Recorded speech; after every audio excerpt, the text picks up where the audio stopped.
আসসালামু আলাইকুম। প্রিয় দর্শক, অন্য মঞ্চের আলাপ চাইতায় আপনাদের সকলকে আমন্ত্রণ জানাচ্ছি। দিল্লিতে থাকা বাংলাদেশের সাবেক প্রধানমন্ত্রী শেখ হাসিনা কি দেশে ফিরছেন? এর কোনো সঠিক জবাব না পাওয়া গেলেও ধরে নেওয়া যায় যে পরিস্থিতি এখন বাংলাদেশের রাজনৈতিক অঙ্গনে চলছে, তাতে এমন প্রশ্ন আলোচনাতেই আসবে না। যদি তাই হয়, তাহলে ভারতের নামকরা WION এর সহযোগী প্রকাশনা জি 24 ঘন্টা কেন শেখ হাসিনাকে প্রশ্ন করেছে দেশে ফিরে তিনি সবচেয়ে আগে কোন কাজগুলো করতে চান, যেখানে তার দল আওয়ামী লীগের কার্যক্রম নিষিদ্ধ, আদালত তার বিরুদ্ধে মৃত্যুদণ্ড দিয়েছে, আবার বাংলাদেশের নির্বাচনে আছে মাত্র 2 সপ্তাহ। এমন পরিস্থিতিতে শেখ হাসিনা কবে ফেরার পরিকল্পনা করছেন? এমন প্রশ্ন না করে ফেরার পর কি করবেন, এমন প্রশ্নকেই কিছু ভিন্ন ইঙ্গিত দেয়। আবার বাংলাদেশের নিয়ন্ত্রিত নির্বাচনকে কেন্দ্র করে প্রধান দুই জোটের মধ্যে উত্তেজনা যখন তুঙ্গে, বিএনপির শীর্ষ নেতা থেকে শুরু করে হেভিওয়েট প্রার্থীরা প্রতিপক্ষের বাক্যবাণে নাস্তানুবোধ, ঠিক তখন নতুন এই সাক্ষাৎকারে বিএনপির প্রতি নমনীয় অবস্থানের বার্তা কেন দিলেন সাবেক প্রধানমন্ত্রী শেখ হাসিনা? আবারও জানালেন সব দলের অংশগ্রহণে নির্বাচনের আহ্বান, ইঙ্গিত দিয়েছেন কিভাবে দল পুনর্গঠন করতে চান, দল থেকে ঝেড়ে ফেলতে চান বিতর্কিতদের। প্রশ্ন হলো, ডক্টর ইউনূসের সরকার যখন নিয়ন্ত্রিত এক নির্বাচন আয়োজনের দ্বার প্রান্তে, ঠিক তখন শেখ হাসিনার এই সাক্ষাৎকার কিসের বার্তা দিচ্ছে? মাঠের রাজনীতির নানামুখী জটিলতায় বিএনপি যখন হাবুডুবু খাচ্ছে, জামাতের প্রতি যুক্তরাষ্ট্র দূতাবাসের সরাসরি সমর্থন যখন ফাঁস হয়েছে, তখন এমন বার্তা কি বদলে দিতে পারে মেরুকরণ? সূত্রগুলো বলছে, গত কয়েক সপ্তাহে পর্দার আড়ালে ঘটে যাওয়া বেশ কিছু ঘটনার আঁচ পাওয়া যায় শেখ হাসিনার এই সাক্ষাৎকারে। বিস্তারিত জানতে চলুন যাওয়া যাক বিশ্লেষণে।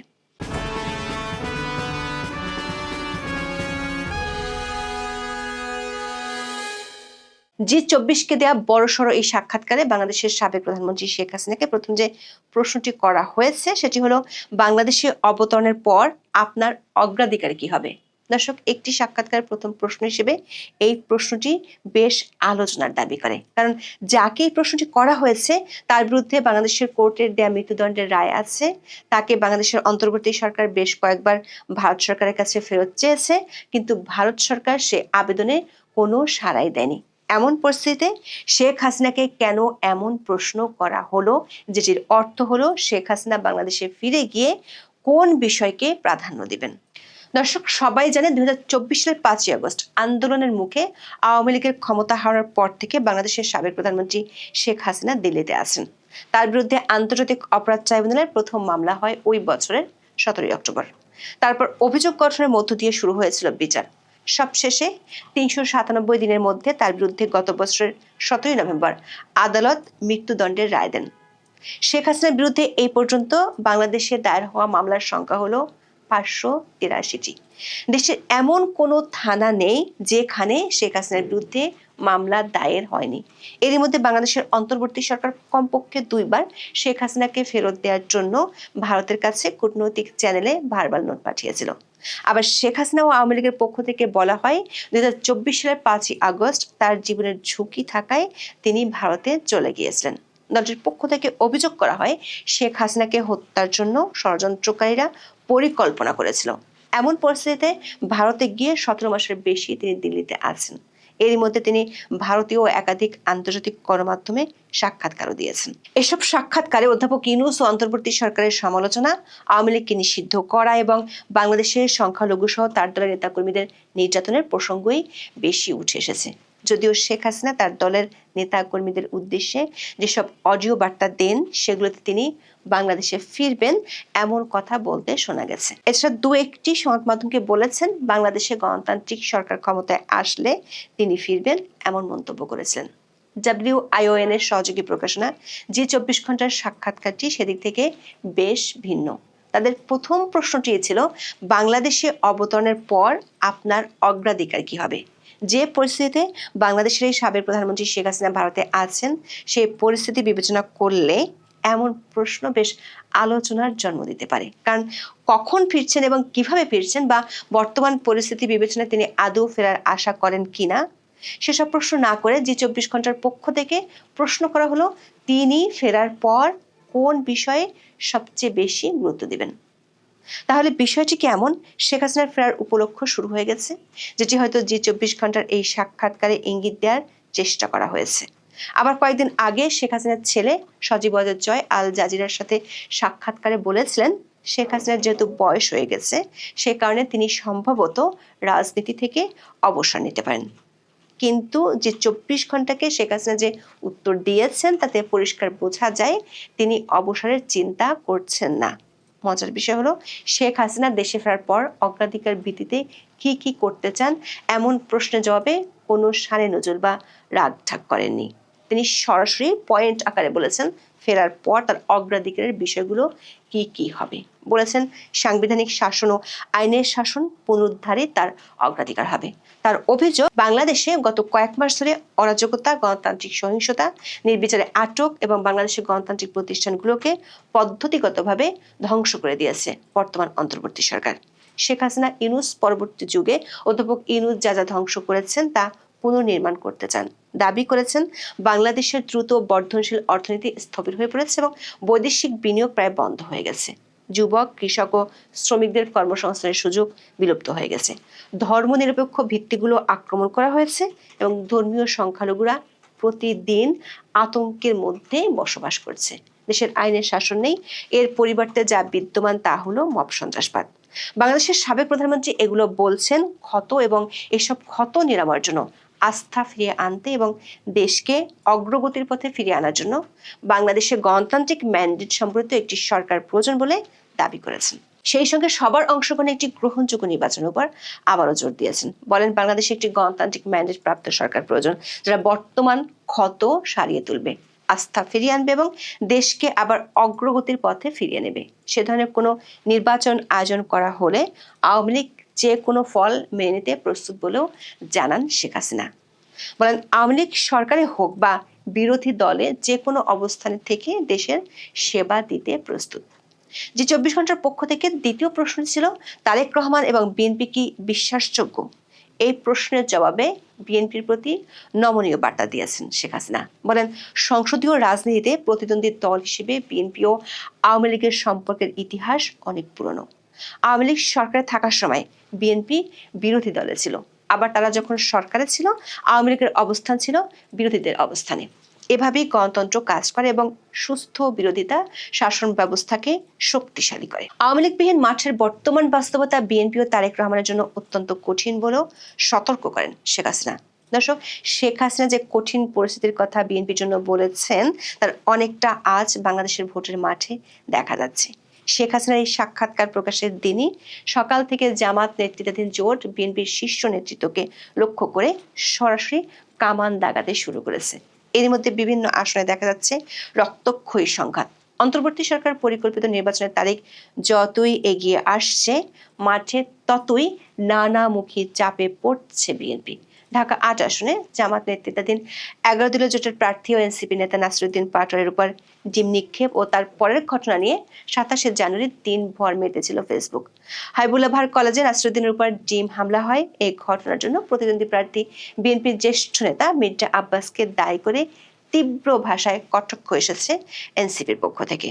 এখানেই শেষ নয়, মির্জা আব্বাসের বাড়ির সামনে এবং নির্বাচনী এলাকায় ব্যাপক শোডাউন দেখিয়ে মিছিল করেন জামাতের নেতাকর্মীরা। একদিন আগে প্রকাশ্য রাস্তায় আধা ইংরেজি আধা বাংলায় ইউরোপীয় ইউনিয়নের পর্যবেক্ষকদের কাছে বিএনপির বিরুদ্ধে ভয়াবহ অভিযোগ ঠুকতেও দেখা যায়। তারেক রহমান টাকা দিয়ে করাল বস্তিতে ভোট কিনছেন বলেও দাবি করে বসেন নাসিরুদ্দিন। শুধু জামাত জোট নয়, দলের বিদ্রোহী প্রার্থীরাও দুশ্চিন্তার কারণ হয়ে দাঁড়াচ্ছেন। বিদ্রোহী প্রার্থীর সমর্থকদের সঙ্গে বিএনপির জোট প্রার্থীদের সংঘাত হয়ে উঠছে নিয়মিত ঘটনা। ময়মনসিংহের ভালুকায় 25 জানুয়ারি বিএনপির প্রার্থী ও বিদ্রোহী প্রার্থীর সমর্থকদের ব্যাপক সংঘর্ষ হয়। পরদিন পটুয়াখালী 3 আসনে বিএনপি জোটের প্রার্থী নুরুল হক নূরের সমর্থকদের সঙ্গে বিদ্রোহী হাসান মামুনের সমর্থকদের সংঘর্ষ হয়। শরীয়তপুর 2 আসনে 27 জানুয়ারি বিএনপি ও জামাত সমর্থকদের সংঘর্ষে আহত হন কমপক্ষে 12 জন। শেখ হাসিনা বলেছেন তারেক রহমান 17 বছর লন্ডনে আরামদায়ক নির্বাসন জীবন কাটিয়েছেন, তবে যে কোনো নেতৃত্বের জন্য জবাবদিহি ও সরাসরি মাঠে উপস্থিত থাকা প্রয়োজন। বিদেশ থেকে নির্দেশনা দেয়া এবং তারপর পরিস্থিতি অনুকূলে এলে হঠাৎ ফিরে এসে নিয়ন্ত্রণ নেওয়া খুব কঠিন। স্বল্পমেয়াদী স্বার্থে উগ্রবাদী গোষ্ঠীর সঙ্গে বিএনপির একাত্ম হওয়ার প্রবণতা উদ্বেগজনক বলে মন্তব্য করেন আওয়ামী লীগ সভানেত্রী শেখ হাসিনা। বলেন ইতিমধ্যে দেখা গেছে বিএনপি কর্মীরা ভোটারদের বাড়িতে গিয়ে ভয় ভীতি দেখাচ্ছেন। ভোট দিতে বাধ্য করতে তারা সহিংসতার হুমকি দিচ্ছেন। এটি কোনো গণতন্ত্র নয়, বরং জবরদস্তি। বিএনপির উদ্দেশ্যে যথাযথ সংসদীয় গণতন্ত্র পুনঃপ্রতিষ্ঠা করার ভূমিকা রাখার আহ্বান জানান শেখ হাসিনা। সেক্ষেত্রে বিরোধী দলের আসনে বসতেও আওয়ামী লীগের আপত্তি না থাকার ইঙ্গিত দেন। বলেন, প্রকৃত বিরোধী দল ছাড়া সংসদ আদৌ কোনো সংসদ নয়। সাক্ষাৎকারে বিএনপির প্রয়াত চেয়ারপারসন বেগম খালেদা জিয়ার সম্পর্কে সম্মানসূচক প্রতিক্রিয়া জানাতেও দেখা গেছে। খালেদা জিয়ার প্রতি শেষ শ্রদ্ধা জানাতে ভারতের পররাষ্ট্রমন্ত্রী জয়শঙ্করের ঢাকা আসার ঘটনাকে শেখ হাসিনা দেখছেন স্বাভাবিক কূটনৈতিক শিষ্টাচার হিসেবে। এই সংক্রান্ত প্রশ্নের জবাবে বলেন, ভারতের পদক্ষেপটি ছিল একজন সাবেক সরকার প্রধানের প্রতি কূটনৈতিক সৌজন্য ও সম্মান প্রদর্শনের অংশ।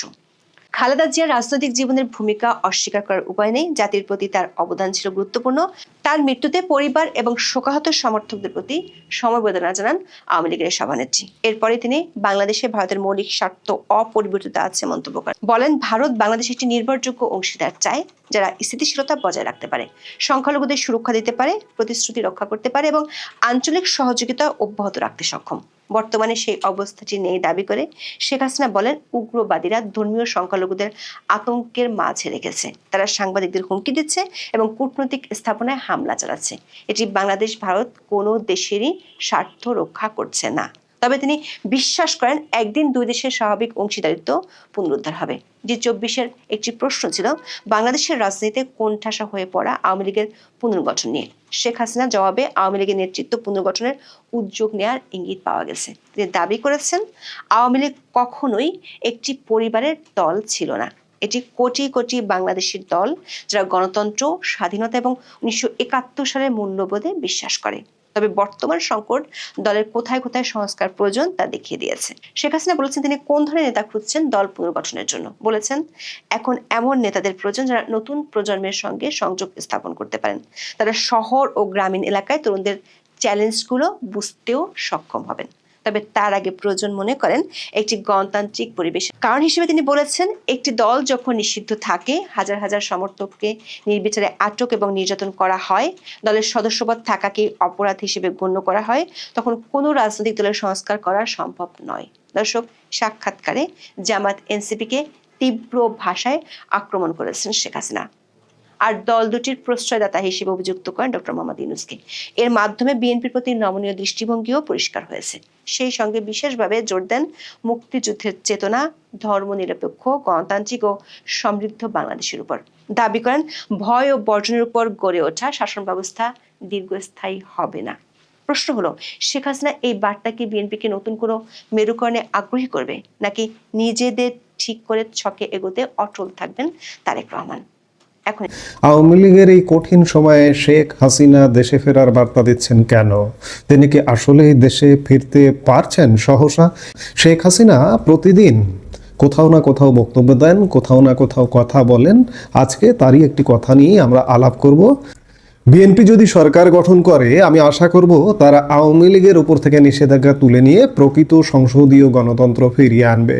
প্রকৃত বিরোধী দল ছাড়া সংসদ কখনো সংসদ হতে পারে না। কে বলেছেন? কার বক্তব্য এটি? শেখ হাসিনার। সম্প্রতি তিনি G24 ঘন্টায় একটি সাক্ষাৎকার দিয়েছেন, যে সাক্ষাৎকারটি গতকাল মধ্যরাতে তাদের ওয়েবসাইটে প্রকাশ করেছে এবং সেই সাক্ষাৎকারের তিনি এসব কথা বলেছেন এবং সাক্ষাৎকারে বিভিন্ন প্রশ্নের আলোকে তিনি অত্যন্ত দৃঢ়তার সাথে উত্তর দিয়েছেন। G24 ঘন্টা তাকে প্রথম প্রশ্ন করছে যে বাংলাদেশে পা রাখার পর আপনার প্রথম অগ্রাধিকার কি হবে? হঠাৎ করে বাংলাদেশে পা রাখার, ভারতীয় গণমাধ্যম পা রাখার প্রশ্ন কেন করছে? আর শেখ হাসিনা এই প্রশ্নের উত্তরে বলছেন, আমার প্রথম এবং সর্বোচ্চ অগ্রাধিকার হবে সংবিধান সম্মত শাসন ব্যবস্থা ও আইনের শাসন পুনঃপ্রতিষ্ঠা। গত কয়েক মাস ধরে বাংলাদেশ কার্যত আইনের বাইরে চলছে। মব সন্ত্রাস, বিচার বহির্ভূত গ্রেপ্তার, গণহারে আটক, গোটা গণতান্ত্রিক কাঠামো ভেঙে দেওয়া হয়েছে। আজও প্রায় 1,52,000 মানুষ মিথ্যা রাজনৈতিক মামলায় কারাবন্দী, যাদের অনেকেই নির্মম নির্যাতনের শিকার। তাদের অবিলম্বে মুক্তি দেওয়া জরুরি। এর পাশাপাশি ইউনূস যে সর্বনাশ করে গিয়েছেন তা মেরামত করাই আমাদের দায়িত্ব। দ্রুতগতির অর্থনীতি থমকে গিয়েছে, বিদেশি বিনিয়োগ প্রায় বন্ধ, যুব সমাজ, কৃষক ও শ্রমিক কারো জন্যই কাজ নেই। রাষ্ট্রের ধর্মনিরপেক্ষ ভিত্তি আক্রান্ত, সংখ্যালঘুরা প্রতিদিন আতঙ্কে দিন কাটাচ্ছেন। দেশে আজ আইনের শাসন নেই, আছে শুধু মব সন্ত্রাস। বাংলাদেশের চরমপন্থী শক্তিগুলো, যাদের অনেকের সঙ্গেই নিষিদ্ধ জঙ্গি সংগঠনের যোগ রয়েছে, তারা আজ সম্পূর্ণ মুক্ত। প্রকাশ্যেই তারা নিজেদের অপরাধের কথা স্বীকার করছে। এই ক্ষত সারাতে হলে গণতান্ত্রিক ম্যান্ডেট সম্পন্ন সরকার দরকার। আওয়ামী লীগ সরকারে হোক বা বিরোধী দলে দেশের সেবা করতে প্রস্তুত, কিন্তু নিষিদ্ধ ও নির্যাতিত অবস্থায় সেটা সম্ভব নয়। জি24 ঘন্টা তারেক রহমান ও বিএনপিকে নিয়েও প্রশ্ন করেছে। জি24 ঘন্টা প্রশ্ন করছে যে তারেক রহমান ও বিএনপি তাদেরকেই বিশ্বাস করা যায়? শেখ হাসিনা উত্তর দিচ্ছেন, বিএনপি ও আওয়ামী লীগের দীর্ঘদিন সংসদীয় প্রতিদ্বন্দ্বিতা রয়েছে, এটাই গণতান্ত্রিক স্বাভাবিক রীতি। শক্তিশালী বিরোধিতা শাসন ব্যবস্থাকে আরো মজবুত করে, কিন্তু কিছু বাস্তব সত্য ভুললে চলবে না। তারেক রহমান 17 বছর লন্ডনে স্বচ্ছন্দ নির্বাসনে কাটিয়েছেন। সরকারি অর্থ তছরুপে দোষী সাব্যস্ত হওয়ার পর নেতৃত্ব মানে জবাবদিহি ও মাঠে উপস্থিতি, বিদেশে বসে নির্দেশ দেওয়ার নয়। আরও উদ্বেগজনক বিষয়, বিএনপির চরমপন্থী শক্তির সঙ্গে আপোষ করার দীর্ঘ ইতিহাস। ইতিমধ্যেই দেখা যাচ্ছে ভোটারদের বাড়ি বাড়ি গিয়ে ভয় দেখানো হচ্ছে, হুমকি দিয়ে ভোট আদায় করা হচ্ছে। এটা গণতন্ত্র নয়, এটা জবরদস্তি। বিএনপি যদি সরকার গঠন করে, আমি আশা করব তারা আওয়ামী লীগের ওপর থেকে নিষেধাজ্ঞা তুলে নিয়ে প্রকৃত সংসদীয় গণতন্ত্র ফিরিয়ে আনবে। প্রকৃত বিরোধী দল ছাড়া সংসদ কখনো সংসদ হতে পারে না। জি24 ঘন্টা আরো একটি প্রশ্ন করছেন যে জঙ্গি শরীফ ওসমান হাদিকে শহীদ আখ্যা দিয়ে কাজী নজরুল ইসলামের পাশে সমাধিস্থ করা হয়েছে, আপনি কিভাবে দেখছেন বিষয়টি? শেখ হাসিনা বলছেন, কাজী নজরুল ইসলাম ছিলেন শোষণের বিরুদ্ধে বিদ্রোহের কবি, সাম্প্রদায়িক সম্প্রীতির প্রতীক। তার আদর্শের সঙ্গে এই হিংসার কোনো সম্পর্ক নেই। এই হিংসায় প্রতিটি মৃত্যুই বেদনাদায়ক, কিন্তু হিংসা ও ধ্বংসযুক্ত ব্যক্তিদের মহিমান্বিত করা গভীরভাবে উদ্বেগজনক। শরীফ ওসমান হাদির মৃত্যু হয়েছিল বিএনপি, জামায়াতে ইসলামী ও এনসিপি প্রার্থীদের মধ্যে নির্বাচনী দ্বন্দ্ব থেকে, ঢাকা ৮ কেন্দ্রকে ঘিরে। সুষ্ঠু তদন্তের বদলে আমরা দেখেছি সংবাদপত্র অফিসে অগ্নিসংযোগ, সাংবাদিকদের উপর হামলা, কূটনৈতিক মিশনে আক্রমণ। সবচেয়ে ভয়াবহ বিষয়, মত প্রকাশের স্বাধীনতার উপর এই সরাসরি আঘাত। আমাদের আমলে সাংবাদিকরা ভয় ছাড়াই লিখেছেন, বিরোধিতাকে স্বাগত জানানো হয়েছে, কারণ সেটাই গণতন্ত্রের চিহ্ন।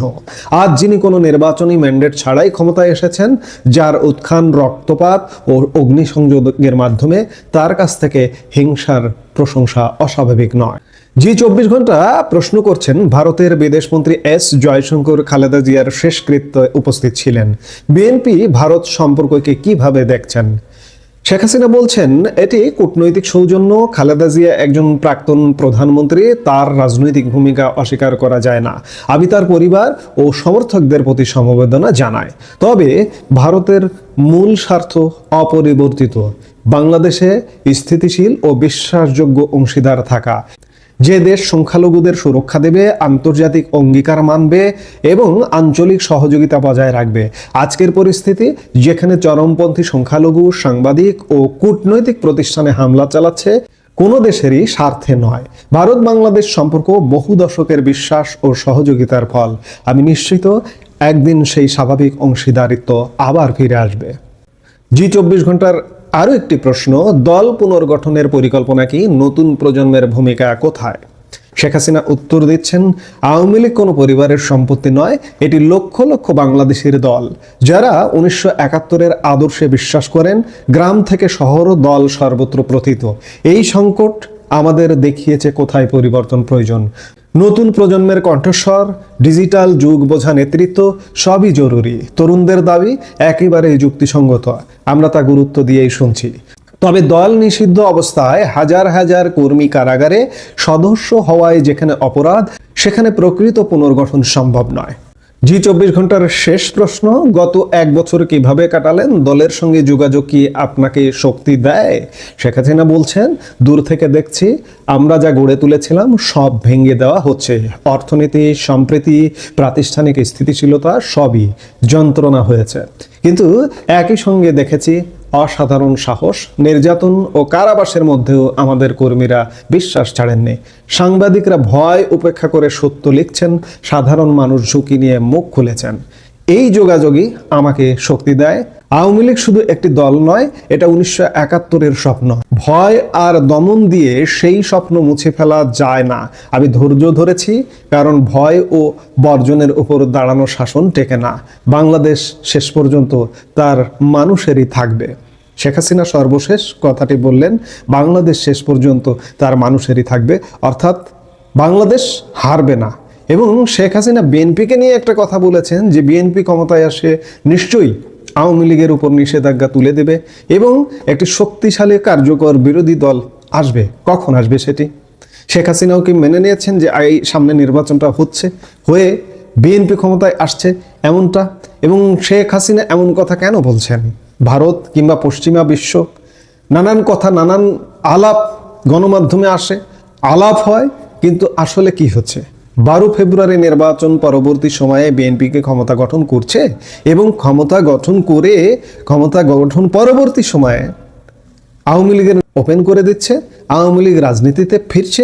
এগুলোই কি শেখ হাসিনার এই সাক্ষাৎকারে এটি মোটামুটি প্রকাশ হয় বা ধারণা পাওয়া যায় যে নিশ্চয়ই ভারতীয় কিংবা বাকি বিশ্বের একটা তৎপরতা আছে যে বিএনপি ক্ষমতায় আসবে এবং ক্ষমতায় আসবে নিশ্চয়ই শর্ত সাপেক্ষে, তেমন শর্তে যে ক্ষমতায় এসে বাংলাদেশের সব দলের রাজনৈতিক কাজ কর্ম উন্মুক্ত হয়ে যাবে। শেখ হাসিনার এই সাক্ষাৎকারটিও সেটিই প্রকাশ করছে। এবং একই সাথে আমরাও বলতে চাই যে এই যে আজকে আওয়ামী লীগের বন্ধ্যাত্ব দেখছেন, আপনি নিশ্চিত থাকুন যে আওয়ামী লীগের বন্ধ্যাত্ব কেটে যাবে, কারণ বিশ্ব পরিস্থিতির বন্ধ্যাত্ব ইতিমধ্যে কাটা শুরু হয়ে গেছে। আপনি গতকালকে দেখেছেন যে ইউরোপীয় ইউনিয়নের সাথে ভারতের একটা চুক্তির মা সম্পন্ন হয়েছে। বলা হচ্ছে যে এটা হচ্ছে সকল চুক্তির জননী। সেই জায়গায় মার্কিন যুক্তরাষ্ট্রের সাথেও যে ভারতের একটা টানাপোড়েন আছে, সেই টানাপোড়েনও কেটে যাবে। শেখ হাসিনা অবশ্যই সেরকম কোনো আভাস পাচ্ছেন বা পেয়েছেন বলে তিনি দেশে ফিরে কি করবেন সেই আশাবাদ ব্যক্ত করছেন। বিএনপি ক্ষমতায় আসলে কি হবে, আওয়ামী লীগের নিষেধাজ্ঞা উঠে যাবে এবং প্রয়োজনে বিরোধী দলেও থাকবেন, প্রয়োজনে বিরোধী দলেও থাকতে হবে, এর বিকল্প কিছু নেই। জনগণ নির্ধারণ করবে, পরবর্তী একটা নির্বাচন হবে, সেই নির্বাচনে জনগণ নির্ধারণ করবে যে আওয়ামী লীগ আবার কিভাবে ক্ষমতায় ফিরে আসবে এবং ক্ষমতায় ফিরবার পরে তিনি কি করবেন সেই আলামতটাও কিন্তু এই সাক্ষাৎকারে দিয়েছেন। নিরাশ হবার কিছু নেই, হতাশ হবার কিছু নেই, আওয়ামী লীগ ফিরবে, এতে কোনো সন্দেহ নাই। কারণ আওয়ামী লীগ হচ্ছে জনগণের দল। এই যে এত বড় এত ফ্যাসিস্ট বলা হয়, এত অত্যাচার, এত নির্যাতন, তবুও মানুষ আওয়ামী লীগের কথা বলছে কেন? আমরা বলছি আওয়ামী লীগের কথা কেন? কারণ আওয়ামী লীগ প্রয়োজন। আওয়ামী লীগ এই দেশের মাটি মানুষের সাথে জড়িয়ে থাকা রাজনৈতিক দল। অন্যায় অপকর্মের কথা বলবেন, যদি অন্যায় অপকর্মের কথা বলেন তাহলে বাংলাদেশের কোনো রাজনৈতিক দল থাকবে না। কারণ অপকর্ম, দুর্বৃত্তরা সব রাজনৈতিক দলে ঢুকে বসে থাকে ক্ষমতায় যখন থাকে। আওয়ামী লীগ দীর্ঘদিন ক্ষমতায় ছিল, সেখানেও দুর্বৃত্ত ঢুকে বসেছিল। নিশ্চয়ই আগামীতে দুর্বৃত্তদের ব্যাপারেও সঠিক সিদ্ধান্ত নেবেন শেখ হাসিনা। আমরা সেই দিনগুলোর অপেক্ষায় এই মুহূর্তে। আসসালামু আলাইকুম রহমতুল্লাহি ওয়া বারাকাতুহু। সম্মানিত দর্শক, আওয়ামী লীগ জমানাতে জনাব শামীম ওসমান বিভিন্ন কারণে আলোচিত এবং বিতর্কিত নেতা ছিলেন। তার অনেক বক্তব্য, কথাবার্তা প্রায় ভাইরাল হতো। ঠিক সেই সময়টাতে তিনি বিএনপিকে কটাক্ষ করে একটি বক্তব্য দিয়েছিলেন, যার বিষয়বস্তু ছিল বিএনপিতে দুটো গ্রুপ, একটি হলো ভাইয়া গ্রুপ আর একটি হলো আম্মা গ্রুপ, এবং এই দুই গ্রুপ মারামারি করে এবং সেই মারামারির কারণে বিএনপির মধ্যে অনেক ঘটনা ঘটে আর দায়ী করা হয় আওয়ামী লীগকে। যাই হোক, তার সেই বক্তব্যের পরেই বিএনপির মধ্যে আম্মা গ্রুপ, ভাইয়া গ্রুপ, এটা নিয়ে নানা রকম কথাবার্তা, তর্ক বিতর্ক হতো। তো একটা জিনিস হচ্ছে যে আপনি যদি কাউকে তুচ্ছ করেন, তাচ্ছিল্য করেন, একটা সময় সেটা রিভার্সে আপনার দিকে ফিরে আসবে। যে মানুষটিকে বাড়ি থেকে দূর দূর করে তাড়িয়ে দেবেন, নিয়তি এমন ঘটনা ঘটায় কোনো এক সময় সেই মানুষটির কাছে অসহায় হয়ে আপনাকে হাত পাততে হবে। এক অদ্ভুত চক্র। এই বাংলাদেশে 15টি বছর ধরে শেখ হাসিনার দুরন্ত শাসন, সেই শাসনে কত কথা, তারেক রহমান সাহেবকে নিয়ে কত কথা, বাংলাদেশে পারলে আয় আয় বেটা। তারপর জনাব ডক্টর মোহাম্মদ ইউনূস, তাকে নিয়ে কত তুচ্ছ কত তাচ্ছিল্য, কিন্তু দেখুন গত 17 মাসে আল্লাহ কি ঘটনা ঘটিয়ে দিলেন। এখন তারেক রহমান সাহেব প্রধানমন্ত্রী হবেন, ডক্টর মোহাম্মদ ইউনূস প্রধানমন্ত্রীর পদমর্যাদা আছেন, আর আওয়ামী লীগের যে সকল লোক এই দুইজনকে নিয়ে নানা রকম কটূক্তি করতেন তারা এখন কোথায় আছেন।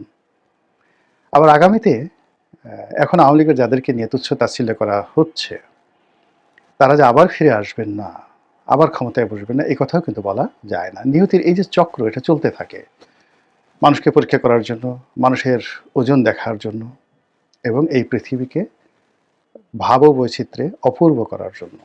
যা বলছিলাম, ভাইয়া গ্রুপ আম্মা গ্রুপ, এখন সেই বিএনপির বিরুদ্ধে ওই ভাইয়া গ্রুপ আম্মা গ্রুপ বলার মতো কোনো লোক বাংলাদেশে নেই। কেউ যদি বলে 32টা দাঁত সঙ্গে সঙ্গে খুলে ফেলা হবে। শেখ হাসিনার জমানাতে তাকে নিয়ে কটূক্তি করলে, বঙ্গবন্ধুকে নিয়ে কটূক্তি করলে, এমনকি ছবি আঁকলে ইউনিয়নের চাকরি চলে যেত, অনেক মানুষকে জেলে যেতে হতো। এখন ডক্টর মোহাম্মদ ইউনূস কিংবা তারেক রহমান সাহেবকে নিয়ে কটূক্তি করার মতো কোনো মানুষ নেই। দেখলাম কে যেন কটূক্তি করেছে, কার বিরুদ্ধে যেন করেছে, অমনি পুলিশ তাকে ধরে নিয়ে এসেছে। এটাই বাংলাদেশ এবং এটাই বাংলাদেশের চিরায়ত পরিবেশ। তো এই যে বিএনপির বিরুদ্ধে যে ভাইয়া গ্রুপ আম্মা গ্রুপ বলা হতো, সেটি এখন বিএনপির লোকজন বলছে কিনা বলতে পারবো না, কিন্তু আলোচনা হচ্ছে যে আওয়ামী লীগের মধ্যে এখন ভাইয়া গ্রুপ এবং আম্মা গ্রুপ চালু হয়ে গেছে। এই যে দিল্লিতে যে পরপর দুটো সংবাদ সম্মেলন হলো, এর মধ্যে প্রথম সংবাদ সম্মেলনটি, সেই প্রথম সংবাদ সম্মেলনটি নিয়ে অনেকে মন্তব্য করেছেন যে এই সংবাদ সম্মেলনের কারণে সাবেক প্রধানমন্ত্রী শেখ হাসিনা ভীষণ রকম বিরক্ত। যারা আয়োজন করেছেন তারা শেখ হাসিনার অনুমতি নেননি, বা শেখ হাসিনা এই আয়োজন সম্পর্কে কিছুই জানতেন না। পরবর্তীতে আরেকটি সংবাদ সম্মেলন হলো, সেই সংবাদ সম্মেলনে শেখ হাসিনার অডিও প্রকাশ করা হলো, এবং সেখানে তিনি অডিও দিয়েছেন কিন্তু তিনি মনে মনে বিক্ষুব্ধ। দ্বিতীয় যে বিষয়টি সেটি হলো জনাব সজীব ওয়াজেদ জয়ের একটি সাক্ষাৎকার, এবং সেই সাক্ষাৎকারে যখন তিনি তার মায়ের বৃদ্ধ হয়ে যাওয়া এবং একই সঙ্গে আগামীতে রাজনীতি থেকে অবসর নেওয়া, বাংলাদেশে যদি তিনি কখনো ফিরে আসেন তাহলে সক্রিয় রাজনীতি করবেন, এই বিষয়ে তিনি যে সম্ভবত প্রবাবলি এই শব্দটি উচ্চারণ করলেন ইংরেজিতে, এটি নিয়ে আওয়ামী লীগের যারা সমালোচক তারা বলার চেষ্টা করছেন যে সজীব ওয়াজেদ জয় চাচ্ছেন না যে বিএনপি মানে আওয়ামী লীগের রাজনীতিতে তার মায়ের কর্তৃত্ব আগের মতো থাকুক। আরেকটি গ্রুপ বলার চেষ্টা করছেন, তারা কোন গ্রুপ আমি ডিটেলস বলবো না। তো তাদের বক্তব্য হলো যে তারেক রহমান সাহেব বাংলাদেশে আসছেন, আসার পরে তার যে জৌলুস এবং তাকে যেভাবে মানুষ বরণ করে নিয়েছে এবং তাকে দেখার জন্য, তাকে রিসিভ করার জন্য যে বিশাল সমাবেশ হয়েছে, এটা দেখে জনাব সজীব ওয়াজেদ জয়ের লোভ হয়েছে, লালসা হয়েছে, এবং তিনিও তারেক রহমান সাহেবের মতো দল করতে চান এবং তিনিও দল পরিচালনা করতে চান। কাজেই তার যারা তরুণ তুর্কি রয়েছে, তার যারা সঙ্গী সাথী রয়েছে, বিশেষ করে আমেরিকাতে যারা আছেন, তাদেরকে নিয়ে তিনি দিল্লি কেন্দ্রিক, শেখ হাসিনা কেন্দ্রিক যে একটা বলয় আছে, সেই বলয়ের বাইরে গিয়ে একটি নতুন বলয় তৈরি করার চেষ্টা করছেন। এ সকল কথাবার্তা আলোচনা হচ্ছে, এবং তার থেকেই আম্মা গ্রুপ আর মামা লীগ। মামা লীগ মানে জনাব সজীব ওয়াজেদ জয়কে সবাই মামা হিসেবে ডাকেন, কেউ কেউ জয় ভাই বলেন, কিন্তু বেশিরভাগই তাকে, যেহেতু শেখ হাসিনাকে আপা ডাকেন, এই জন্য সজীব ওয়াজেদ জয়কে মামা ডাকেন। তো আম্মা গ্রুপ মানে শেখ হাসিনা হলেন সজীব ওয়াজেদ জয়ের আম্মা, আর হলো মামা গ্রুপ বা মামা লীগ। এই হলো আজকের বিষয়। এখানে আমার অভিজ্ঞতাটা আমি ব্যক্তিগতভাবে বলি, যারা সমালোচনা করেন তারা করতে পারেন, কিন্তু ক্ষুদ্র পরিসরে হলেও জনাব সজীব ওয়াজেদ জয় এবং শেখ হাসিনা এই পরিবারকে বিভিন্ন অ্যাঙ্গেল থেকে খুব কাছাকাছি দেখার সুযোগ হয়েছে। শেখ পরিবারের অনেকের সঙ্গে হৃদ্যতা ছিল, উঠা বসা ছিল, বন্ধুত্ব ছিল, সম্পর্ক ছিল, ফলে তাদেরকে দেখার সুযোগ হয়েছে। প্রত্যেকটা পরিবারের মধ্যে কিছু অন্তর্দ্বন্দ্ব থাকে, কলহ থাকে, বড় পরিবার হলে সেটা থাকে, কিন্তু রাজনীতির দিক থেকে বাংলাদেশে শেখ পরিবারের যে বিস্তৃতি, এর ধারের কাছে অন্য কোনো পরিবার নেই। পরিবারতন্ত্র যদি বলা হয় তাহলে শেখ পরিবারই বাংলাদেশে আছে, যাদের পরিবারে অন্তত 50 জন লোক আছে যারা সংসদ সদস্য হতে পারেন, হয়েছেন, এবং আজকে থেকে নয়, সেই স্বাধীনতা পূর্ব সময় থেকে। এই পারিবারিক যে কালচার, সেই কালচারে তারা বেড়ে উঠেছেন। এটা বাংলাদেশের অন্য কোনো পরিবারে নেই এই মুহূর্তে। জিয়া পরিবার তো প্রশ্নই আসে না। তো কাজেই শেখ পরিবারের এত বড় একটা পরিবারের মধ্যে কিছুটা দ্বিধা থাকবে, সংকোচ থাকবে, কিন্তু যে জিনিসটি আছে সেটি হলো দিন শেষে তাদের মধ্যে প্রচণ্ড বন্ধন আছে, এবং সেই বন্ধনের ম্যাগনেট হিসেবে কাজ করে শেখ হাসিনা। শেখ হাসিনার কয়েকটি কল রেকর্ড আপনারা দেখেছেন, তাপসের সাথে কথা হয়েছে। সেখানে আপনি দেখবেন যে তাপস শেখ হাসিনাকে তুমি তুমি করে কথা বলছেন। আপনি বোঝার চেষ্টা করেন যে কতটা পারিবারিক সৌহার্দ্য থাকলে, সম্পর্ক থাকলে সে তার ফুফুকে, প্রধানমন্ত্রীকে তুমি তুমি করে এইভাবে ডাকতে পারেন। আবার অন্যদিকে দেখেন, আপনারা জানেন যে শেখ ফজলুল হক মনির পরিবারের সঙ্গে বঙ্গবন্ধু পরিবারের, বিশেষ করে মানে শেখ হাসিনা, শেখ রেহানা, তাদের একটা মনস্তাত্ত্বিক যুদ্ধ আছে। এটা স্বাধীনতা পরবর্তী সময় শেখ ফজলুল হক মনির কারণে বঙ্গবন্ধু অনেক কিছু পারেনি। তার কারণে ছাত্রলীগ ভেঙেছে, তার কারণে জাসদ তৈরি হয়েছে, এমনকি বঙ্গবন্ধু হত্যাকাণ্ডের জন্য অনেকে শেখ মনিকে দায়ী করেন।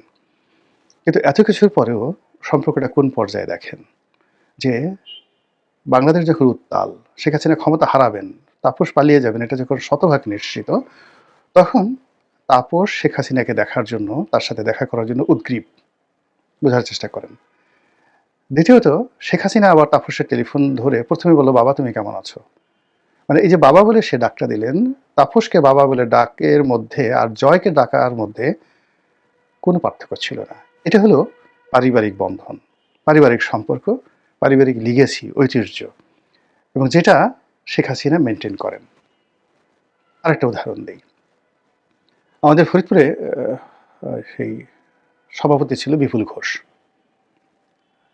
আওয়ামী লীগের সভাপতি, পরে কেন্দ্রীয় আওয়ামী লীগে মানে সে নেতা হয়েছিলেন। তো বিপুল ঘোষ আমাকে একদিন বলতেছিলেন আমার ওখানে যে 96 থেকে 2001 সনে আওয়ামী লীগ যে ক্ষমতায় ছিল, তখন এরকম কিছু লোক আত্মীয় পরিচয় দিয়ে ঘুরে বেড়াতো ফরিদপুরে। এরকম একজন শেখ হাসিনার আত্মীয় পরিচয় দিয়ে তার তাণ্ডবে মানে রীতিমতো ফরিদপুরবাসী অতিষ্ঠ। কিন্তু কেউ জানে না যে কি ধরনের আত্মীয়, কোন জায়গার আত্মীয় হয়, কিভাবে হয়। কিন্তু ওই যে বলে যে আমি আত্মীয়, কিন্তু কেউ তাকে কোনো কিছু বলতে সাহস পায় না। এর মধ্যে প্রধানমন্ত্রী শেখ হাসিনা ফরিদপুর গেলেন, সবাই অভিযোগ করলো। অভিযোগ করার পর শেখ হাসিনা স্বভাবসুলভভাবে বললেন যে আমার কোনো এরকম আত্মীয় স্বজন নেই, অন্যায় করলে সবার জন্যই সমান শাস্তির ঠ্যাং ভেঙে দিও। যে এই কথা সেই কাজ। আওয়ামী লীগের লোকজন তো বুঝেনি। এই যে শেখ হাসিনা বলছে ঠ্যাং ভেঙে দেওয়ার জন্য 1 মিনিট লাগবে না তার ঠ্যাং ভাঙতে। তো এই কথা বলার সঙ্গে সঙ্গে আবার শেখ হাসিনা থামলো, থেমে ওই তার সাথে তার আত্মীয় নকিব মানু, আপনার মনে আছে নকিব মানু, তো মানুকে তিনি ডাকলেন, যাই মানু এদিকে একটু। তো ওর কাছে একটা লিস্ট ছিল, একটা খাতা ছিল সকল আত্মীয় স্বজনের। তো বলে যে নামটার কথা বললো, দেখতো খাতার মধ্যে নামটা আছে কিনা।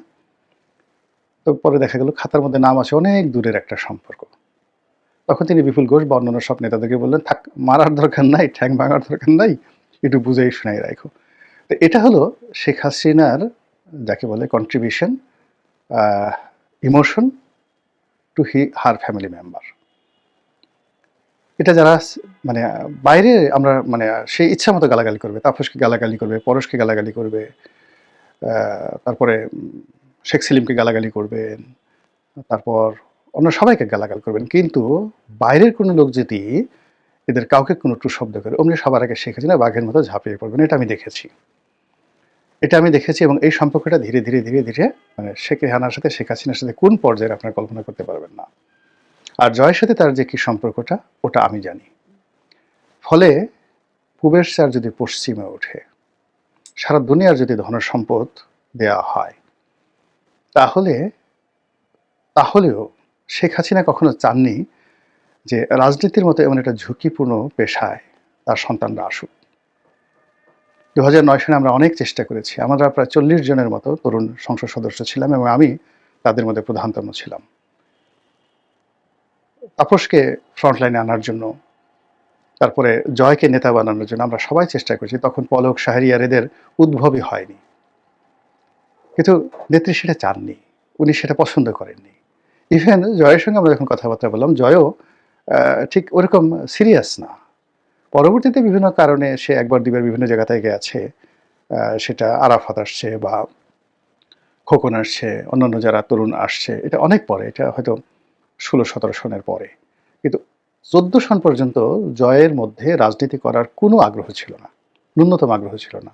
আগ্রহ যদি থাকতো তাহলে আমি গোলাম মোল্লা রনি, ইকবালুর রহিম, নজরুল ইসলাম বাবু, তারপরে শেষে বিপু মানে ওই যে নসরুল হামিদ বিপু, এই যে একটা প্যাকড গ্রুপ হয়েছিল, শিরিন শারমিন চৌধুরী, তারানা হালিম, নাজমা আক্তার, অপু উকিল, মানে যাদের একটা লং আউটস্ট্যান্ডিং ফ্রেন্ডশিপ, রিলেশনশিপ এবং রাজনীতিতে অভিযোগ হয়েছিল, আমরা সবাই চেয়েছিলাম যে জয় আসুক, কিন্তু শেখ হাসিনা চাননি। তো কাজে এখানে যে ভাইয়া গ্রুপ, আম্মা গ্রুপ যারা বলছেন, হতে পারে যদি কিয়ামত হয়ে যায়, পৃথিবীর কোনো ন্যাচারাল জাস্টিস না থাকে, কোনো সম্পর্ক না থাকে, এই শেখ পরিবারের মধ্যে অনেক সম্পর্কে নীরব সাক্ষী, যে যাই বলুক না কেন নীরব সাক্ষী। তো সেই দিক থেকে